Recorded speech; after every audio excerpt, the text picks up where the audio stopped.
हमारा बहन सब लोग हॉस्पिटल जाते थे हमेशा, इसलिए मैं सोचे क्यों जा रहा है, इसलिए सोच के ऑर्गेनिक ग्रो करके देना है, इसलिए सोच के हम लोग देना है।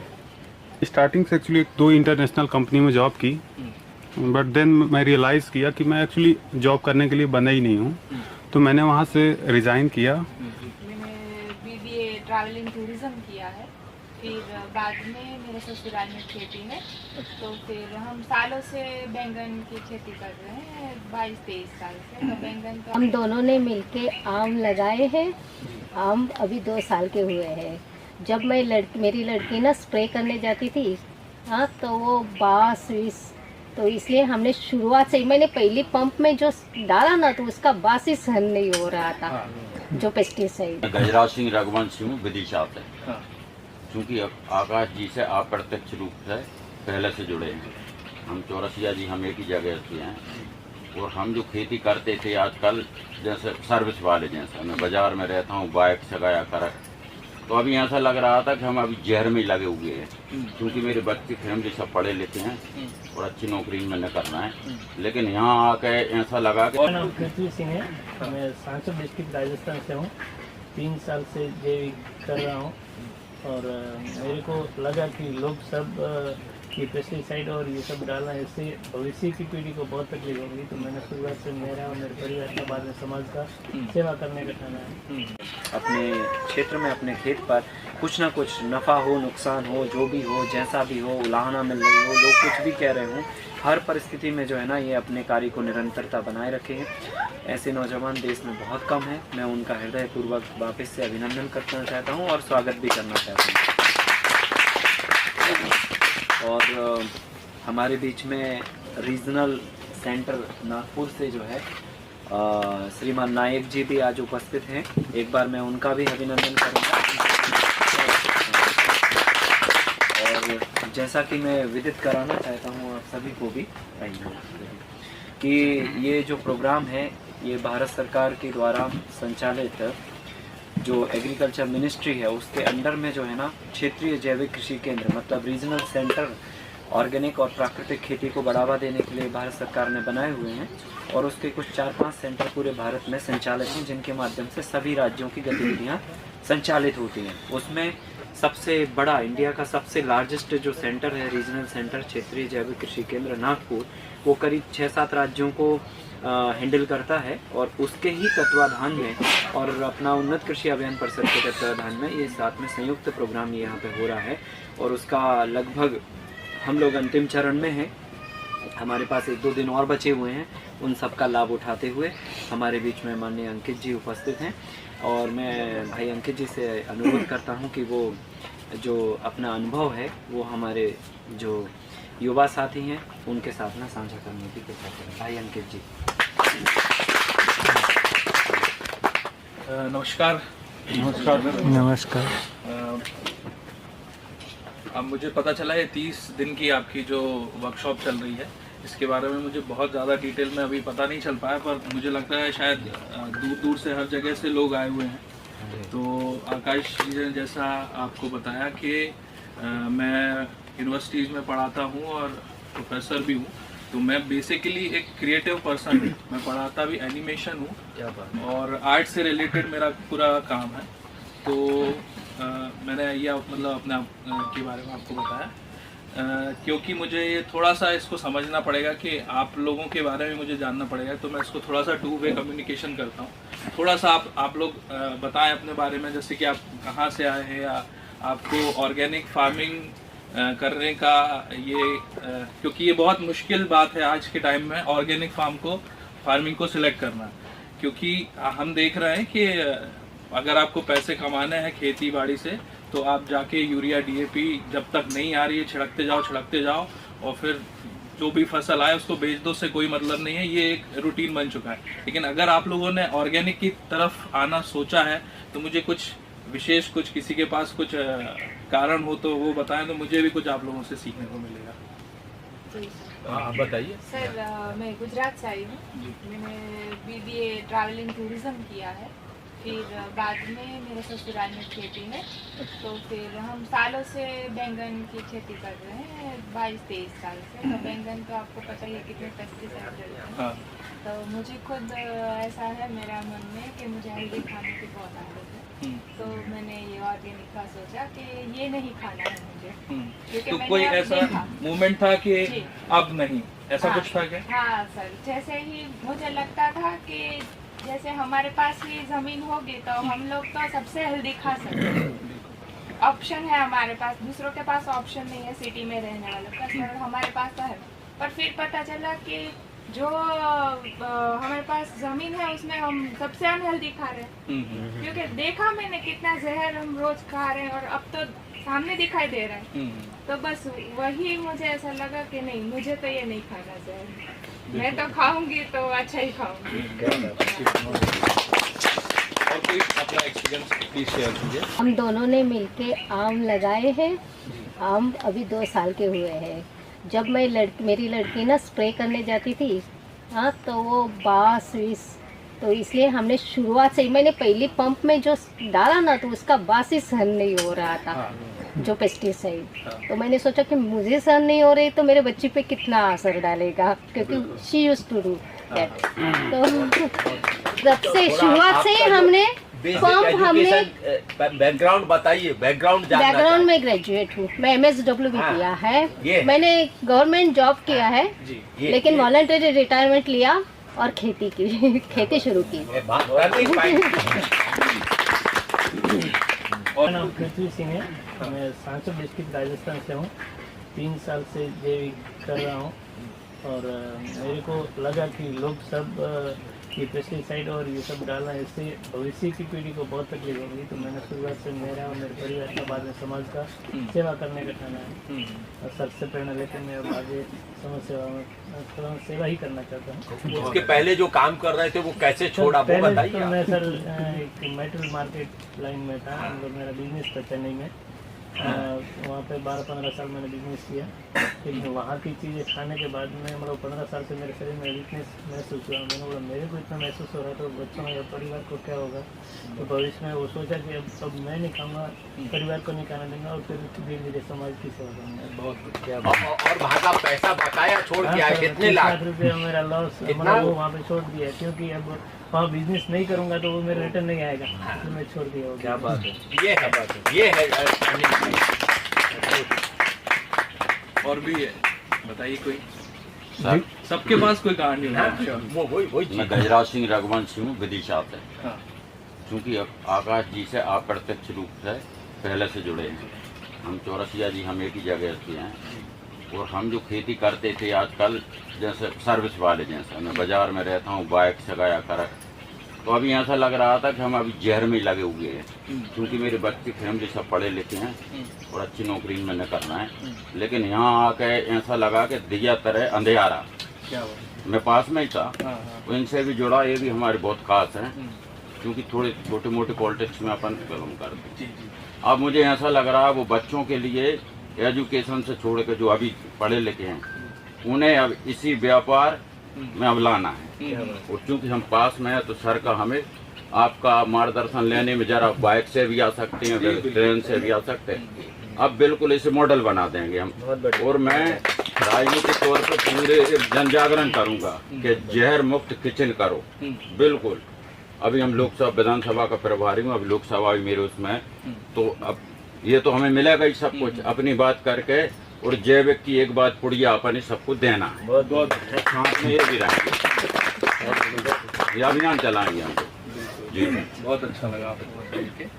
और मुझे पता है शायद सब लोग नहीं बता रहे, लेकिन सबकी कोई ना कोई कहानी तो होगी ही, बिना कहानी के कोई यहाँ नहीं है। बोलिए, बोलने में क्या है।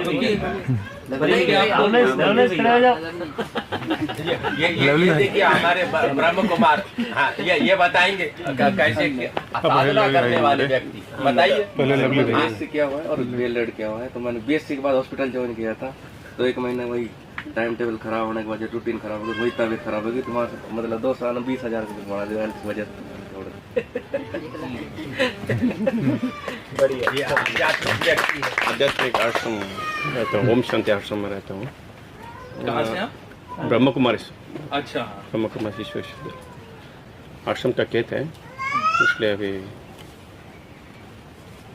ऑर्गेनिक बनाएंगे सोचा। बहुत कई निवासी हूँ। मैंने स्टार्टिंग से एक्चुअली 2 इंटरनेशनल कंपनी में जॉब की, बट देन मैं रियलाइज़ किया कि मैं एक्चुअली जॉब करने के लिए बना ही नहीं हूँ। तो मैंने वहाँ से रिज़ाइन किया और कुछ बिजनेस करना चाहता था, कुछ अपना।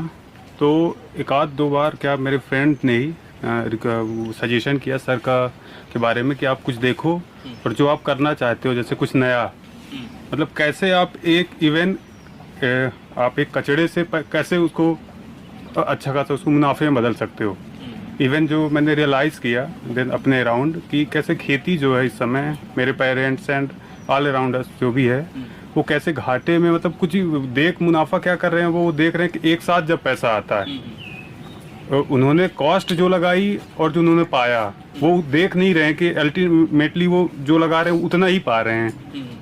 तो मैं बस मेरा यही उद्देश्य है अब कि मैं कैसे उनको हेल्प करके प्लस अपने आप को कैसे हेल्प करके उस चीज़ को मेंटेन कर पाऊँ। बस वो आपका एजुकेशनल बैकग्राउंड भी तो बताइए, क्या क्या डिग्रियां ली? मैंने MSc किया है मैथ से। बस यहाँ खड़े होकर ऐसा फील हो रहा है, अभी आप देख नहीं सकते लेकिन आपकी कहानी सुन के मुझे गूज बम्स हो रहे हैं, मेरे रोंगटे खड़े हो रहा है ये कहानी सुन के, क्योंकि कहीं ना कहीं पीछे बैठे हैं ना, सॉरी 1 मिनट। तो और सबसे पहले बात कि कैसे क्या ऑर्गेनिक फार्मिंग फलाना ढिकाना, इन सबसे पहले एक बात है कि मेरे हिसाब से आप लोग जो ये यहाँ पे बैठे हुए हैं ना, ये मेरे हिसाब से एकदम क्रीम है इस सोसाइटी की। ये बहुत इंपॉर्टेंट लोग हैं जिन्होंने कुछ सोचा और फिर जाके आप यहाँ पे आए हैं। वर्कशॉप आना ही इस बात को साबित करता है कि आपने कुछ सोच लिया और ये अपने लिए एक बहुत अच्छे से क्लैप कीजिए आपने ये बहुत बढ़िया कदम उठाया अपनी लाइफ का। तो अब क्योंकि एक कहानी चल रही है तो मेरी भी कुछ कहानी है, तो वो भी मैं आपको बताता हूँ कि शुरुआत से देखें तो मेरे घर में कुछ बुजुर्ग लोग कुछ जल्दी टाइम में कुछ बीमारी हुई और चले गए।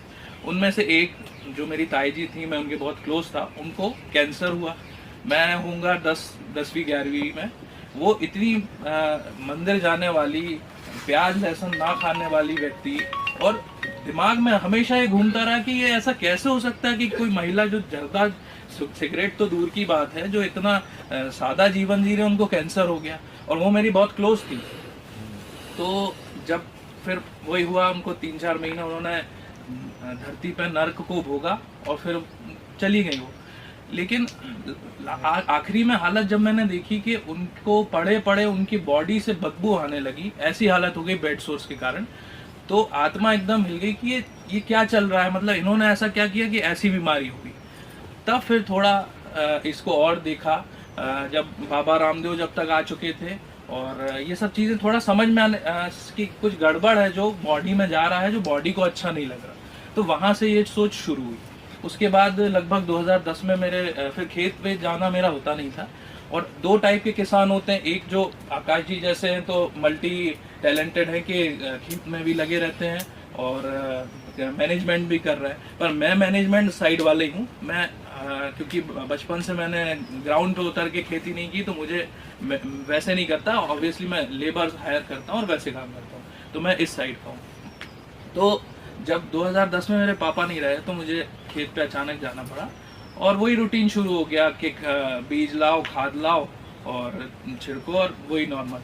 तो मैंने एक बार मौका पड़ा कि खाद लेने मुझे जाना था, तो इतना ही बड़ा कुछ ऐसा उनका भंडार होगा, तो उन्होंने कहा कि भैया आप अंदर जाके अपनी मनपसंद बोरी सिलेक्ट करके खाद की ले आओ। अंदर गया मैं तो मुझे चक्कर आ गए।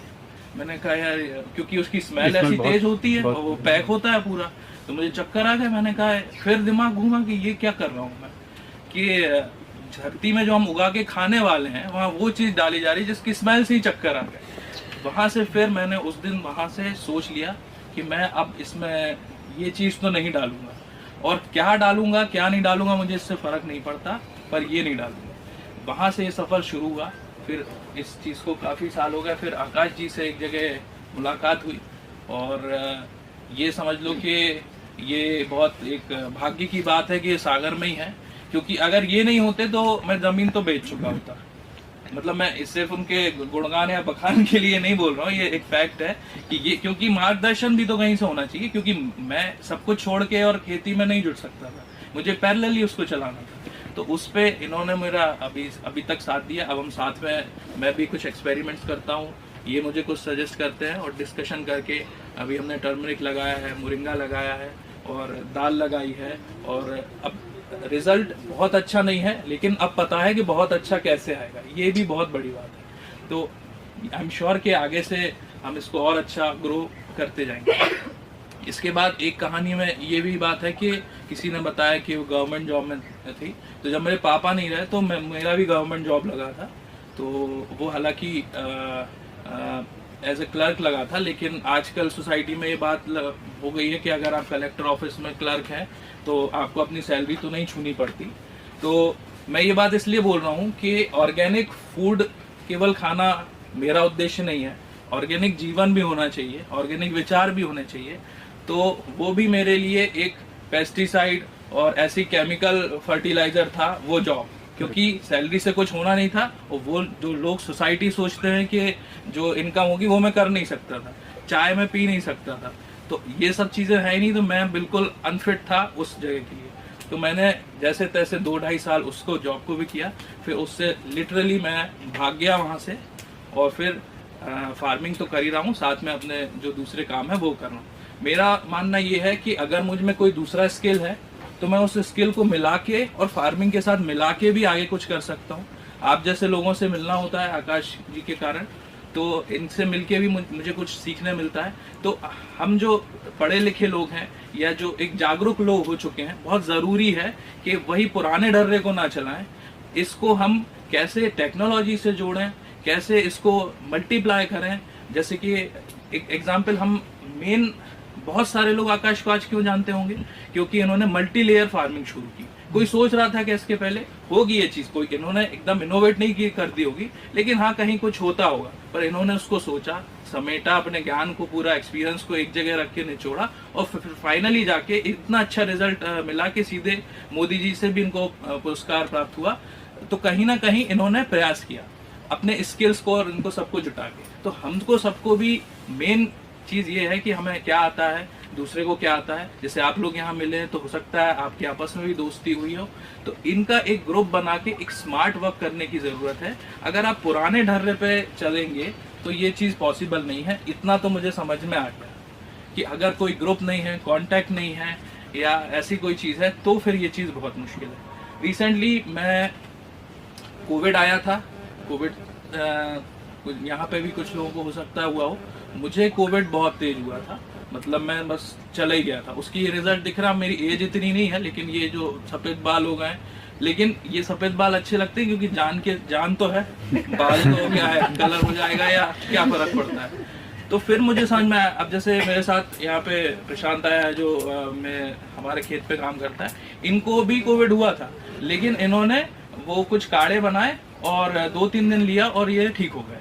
और मैं वहाँ पे सांस लेने के लिए तड़प रहा हूँ और बेड नहीं है, ऑक्सीजन सिलेंडर नहीं है, जबकि गांव में ऐसा कोई माहौल ही नहीं है। वहाँ लगभग कोविड आया ही नहीं है, वहाँ तो अलग ही माहौल चल रहा है और पूरी मौतें कहाँ हो रही हैं, शहरों में। तो इस चीज़ से मतलब मैंने वाकई वो टाइम देखा है जब मैं गैलरी में से एडमिट होने के लिए अपने रूम में जा रहा था और यहाँ साइड में लाशें बिछी हुई थी, उनको पैक करके रखा हुआ था। वो कोविड का टाइम देखा था।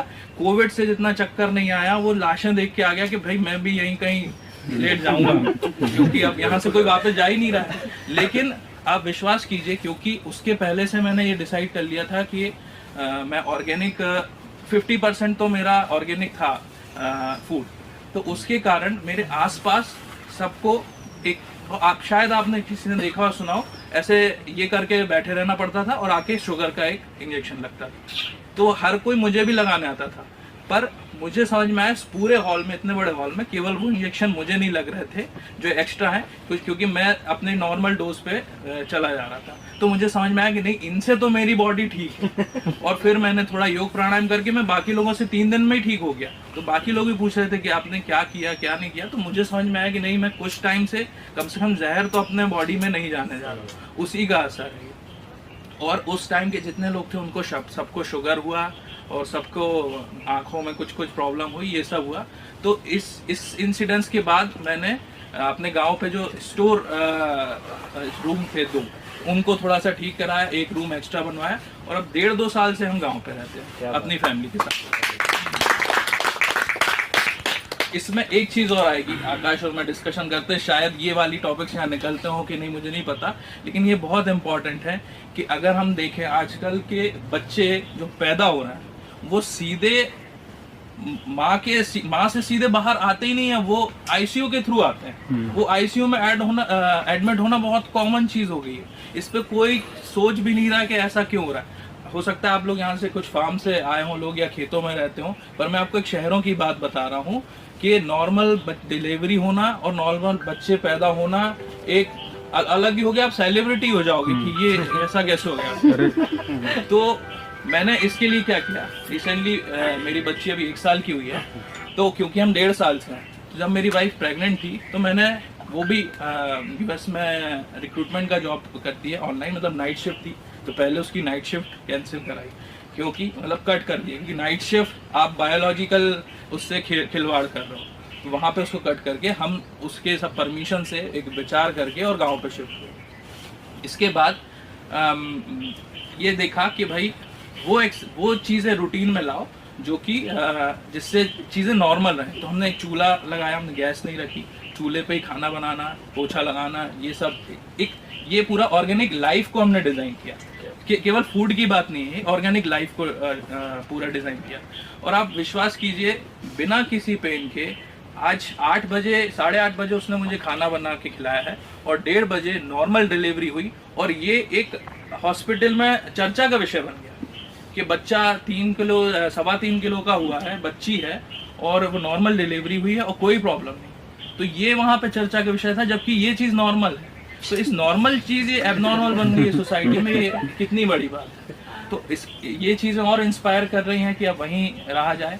लेकिन हाँ, कुछ सोसाइटी को भी बताना, जैसे जो दो टाइप के लोग, जैसे आकाश जी ज़्यादातर अभी फार्मर्स को फोर्स कर रहे हैं कि आप ऑर्गेनिक ग्रो करें, लेकिन मुझे ऐसा लगता है कि इनको तो बताओ जो जहर खा रहे हैं, जो ये खरीद के खा रहे हैं, इनको पता ही नहीं चल रहा है कि जहर खा रहे हैं। बच्चा हुआ, क्या हुआ, रो रहा है, अरे उसका मूड ठीक नहीं, एक करो 5 रुपए का वो कुरकुरे ला के दे दो। यार उस कुरकुरे में क्या है ये देखो तो। ऑर्गेनिक तो दूर की बात है, उसमें तो और ज्यादा केमिकल्स डाले हुए हैं। ऑर्गेनिक के अलावा वो आया होगा कहीं से होके, और उसके बाद आपने कुरकुरे दिया, उसका मुंह बंद करा, उसके पेट में क्या हाल हो रहा है क्या नहीं, उससे किसी को कोई मतलब नहीं। तो समाज की स्थिति इतनी खतरनाक है अभी कि जो कंज्यूमर है, जो कंज्यूम करता है, उसको ही नहीं पता वो क्या पेट में डाले जा रहा है, कुछ नहीं पता उसको। तो इससे मुझे थोड़ा सा इनसे चर्चा हुई और हमने कुछ बातें भी की। इसके लिए रिसेंटली मैंने एक प्रयास किया है कि मैंने भी अपना एक इंस्टाग्राम पे एक चैनल ओम ऑर्गेनिक लाइफ करके स्टार्ट किया है, और कोशिश किया है लोगों से कहीं ना कहीं मुझे उन लोगों तक जाना पड़ेगा। क्योंकि मैं पूरा अपना जीवन आकाश जी जैसा इसमें नहीं झोंका हुआ है, तो मुझे कोई और रास्ता देखना हुआ है, तो मैं कुछ वीडियोस बना के उस पर ये चीज़ स्टार्ट की है। तो अब यहाँ तक सफ़र आया है, अब आगे देखते हैं और क्या होगा। बाकी अगर सिर्फ फार्मिंग की बात करें तो मेरा मानना ये है कि कुछ चैलेंजेस आते हैं, वो मैं आपसे डिस्कस कर सकता हूँ। हो सकता है आपके पास कुछ आंसर्स भी हों। जैसे जो किसान रहता है वो बचपन से देख रहा है कि भाई ये फसल उगी है, इसमें अभी DAP छिड़कना है, साथ में फिर यूरिया मारना है, और उसके बाद